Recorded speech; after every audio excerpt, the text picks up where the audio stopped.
रोज बोलतात वोट चोरी झाली, पण त्यांचं डोकंच चोरी झालंय। बिहारमध्ये जाऊन महाराष्ट्राची बदनामी केली। विरोधकांना सद्बुद्धी हो, मुख्यमंत्री फडणवीसांचा विरोधकांवर हल्लाबोल। 5 वर्ष कोणतीही योजना बंद होणार नाही, मुख्यमंत्री फडणवीसांचं लाडक्या बहिणींना आश्वासन। 1 कोटी बहिणींना लखपती बनवण्याचंही ध्येय। पाकिस्तानसोबत भारतीय खेळाडूंना खेळायला पाठवता, मग आता सिंदूर गेलं कुठे? उद्धव ठाकरेंचा केंद्र सरकारला सवाल। भारत पाकिस्तान सामन्यावरून टीकास्त्र।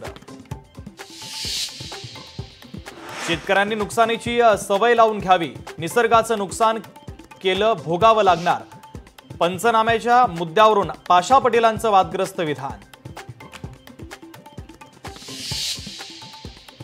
मराठा आरक्षण उपसमितीच्या अध्यक्षपदामध्ये फेरबदल। मराठा समाजाच्या उपसमितीच्या अध्यक्षपदी राधाकृष्ण विखे पाटील यांची निवड।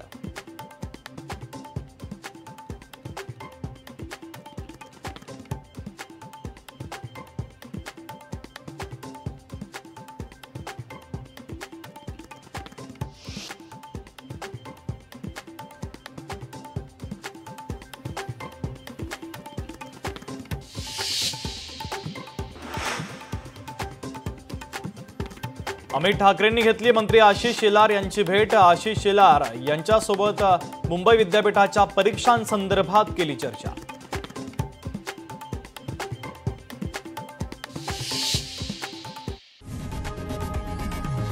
लोकशाही मराठी ऐका, पहा, जागरूक रहा।